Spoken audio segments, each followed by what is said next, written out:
All right, if I could have all the legislators that are still here, we're going to do our Q&A session, and we were a little behind, but we've caught up, and we'll do Q&A now. So I'm not sure all the legislators are still here.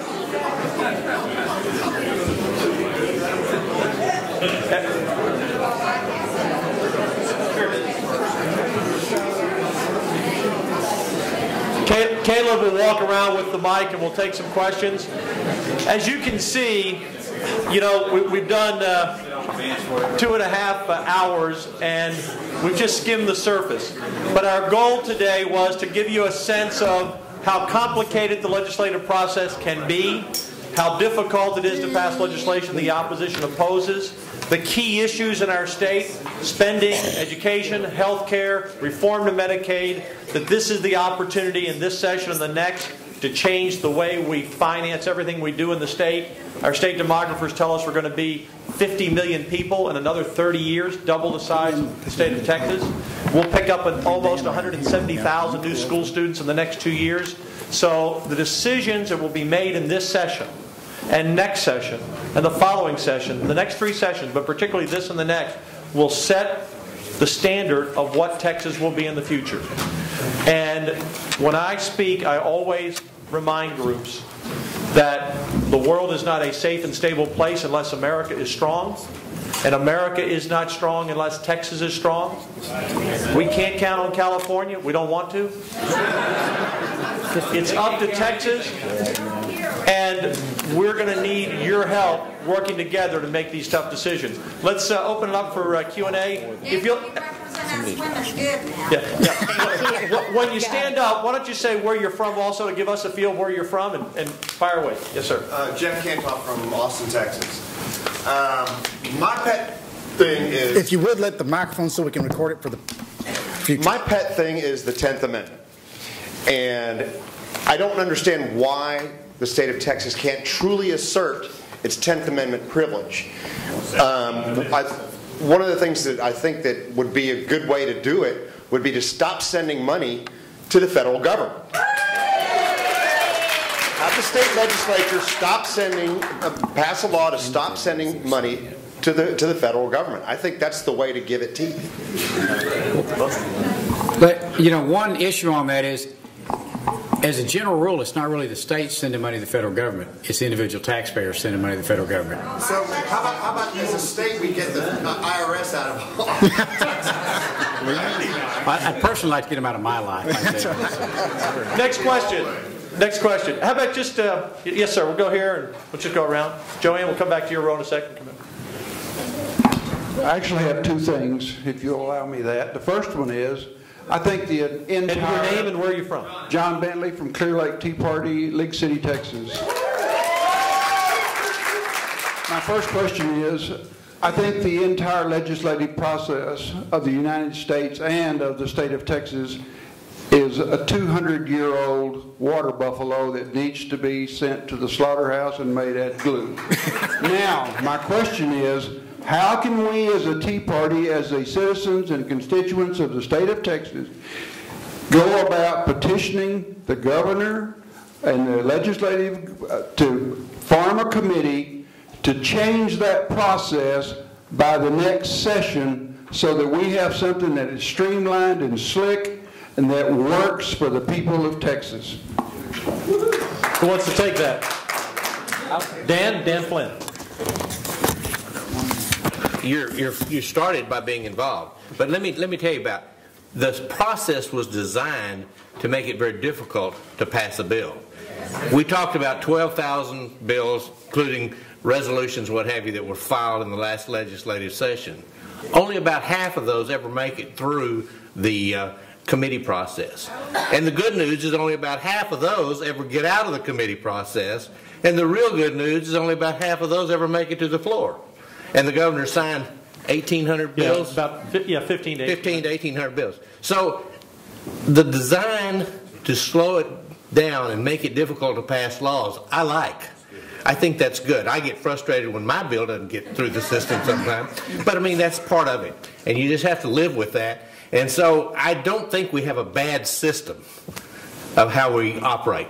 I'm not 100% sure that these people out here would agree with that assessment. Well, We think the system is then bad. would you rather more of those bills pass? No, I would rather I don't know how a state that's almost 200 years old can even need 1,200 new bills. We got more laws now than we know what to do with.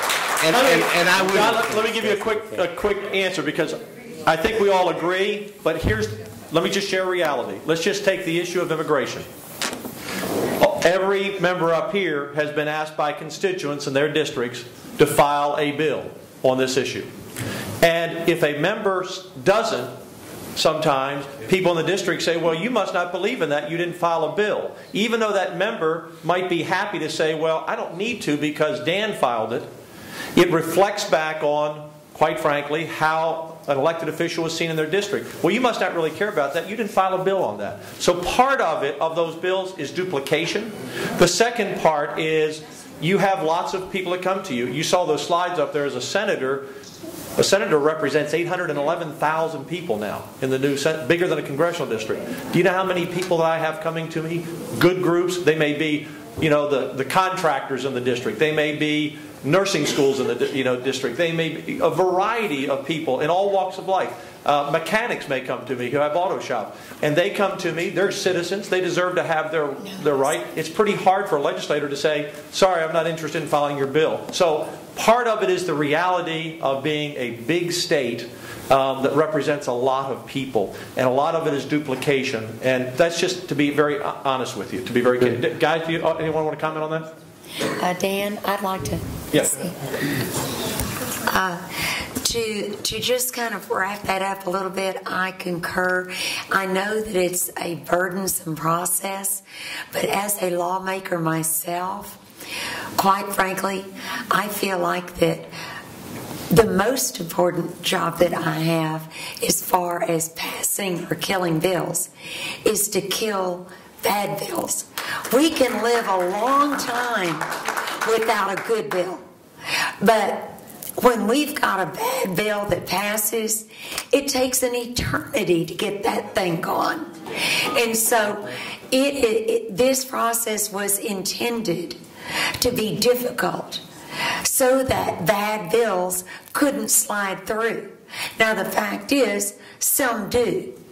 But that is why it is so important to have legislators, good, conservative, strong legislators like what you see up here, that are willing to take it down to the mat and shed blood and do whatever we have to do to keep bad legislation from being passed. And some of the best bills came from the people. If Jeannie Morrison were here, she would tell you about her baby Moses bill that came as a freshman representative. It was her last day of filing a bill. A person came to her and said, no one else will file this. You're the freshman. And the baby Moses bill said for women who were going to put their babies in a dumpster, that they could take their babies to a fire station or a police station and leave it without any prosecution. That bill came from a citizen in her district on the last day. It has saved 66 babies' lives in Texas, and that bill from Texas is now, George Bush signed it into law across all 50 states. So that's why we hesitate to say no. Let's move on to another questioner. John. I got one more question. The state of Texas, most of these people and myself, we're pretty much tired of being the dregs left when we have our national election in Texas. Why can't we move up in the order, say to the Super Tuesday, where we get to vote for everybody that has an interest in running instead of letting... Hey, John, we got the question. Let's go to the answer. Who wants to take it?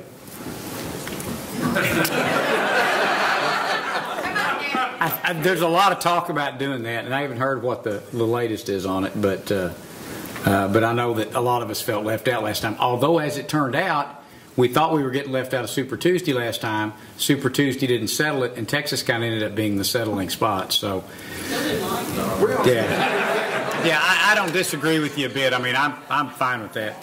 Hey, before we take another question, Jason Isaac, our freshman member, hasn't had a chance to speak. Jason, this who took out Patrick Rose, they said he couldn't do it. And the Tea Party got him elected. Jason, why don't you take just a couple, and we'll come back to questions, and why don't you take a few minutes to say your experience. You know, it's one thing about campaigning, the next thing is to govern and coming here, and your impressions of the first couple of weeks, what you expected, what you didn't expect. Well, I will. Again, my name is Jason Isaac. I represent House District 45. It's Blanco, Hayes, and Caldwell counties, real close here to Central Texas. I see a lot of familiar faces in the audience. Thank you for the honor to come here and work for you. I appreciate that. And don't forget that we work for you. It's very important that you remember that, and that we remember who our bosses are.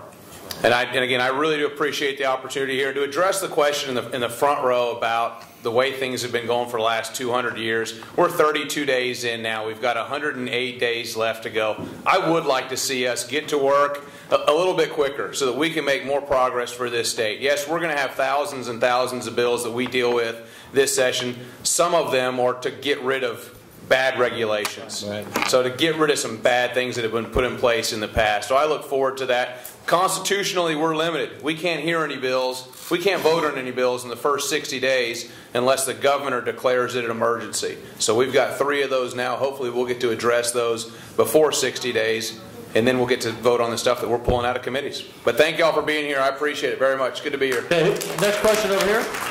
We're going to get everybody, okay? Thank you very much. I'm Mike McCluskey. I'm from Cedar Park, Texas, and I had the privilege of serving on the platform committee this past year, representing Senate District 5. And I know in past years, platform's always been all well and good because we haven't had the numbers that we need. We have 101 members of the House now, and I just want to kind of hear the commitment about actually doing what the people of Texas have said that they want to have happen in this legislation.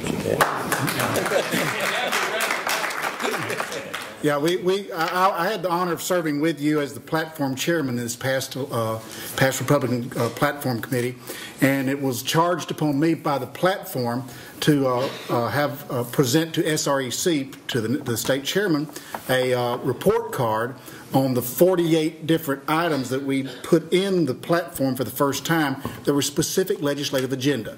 And for that, it will be supplied. There's already been some objection by the leadership for the audacity for us to do that. But my concern is that the state has gotten to the point that there's a lot of people that historically, not in this room, but in this building, have gotten your vote and then come and done darn well what they wanted to. And I've seen families after families go to the state convention, leave their homes, knock doors for we politicians for decades. They'd go to the state convention, work on the platform. When they left, they'd clink, the politicians and leaders would clink their glasses and throw that thing in the trash can. So the accountability factor has worked for us in our organizations. The senators put together this organization so we can be more accountable today to you, and I believe accountability that we've put in this, if it's followed through with, and believe me, I'm getting some objections on this sucker. I'm the guy they tried to throw out of the top of the dome after this morning. But we will continue to answer to you, the boss, and accountability is the answer. You know, one of the issues that you're all going to have to decide, it's not up for us. I read a quote from a legislator one time. It said, you know, from my point of view, we had a good session. It's not important from our point of view. It's important from your point of view. And you all, in your own minds, as individuals and groups, are going to have to define success. If we end this session and we pass a good voter ID bill, if we balance the budget without raising taxes, which is going to be a Herculean task, if we pass good immigration laws, it's a better job of securing the border, sanctuary cities, if we pass some are supportive of social issues like sonogram, if we pass the 10th Amendment issue, we're going to have to look back and say, did we do a good job? Did we earn your vote next time? Or we didn't.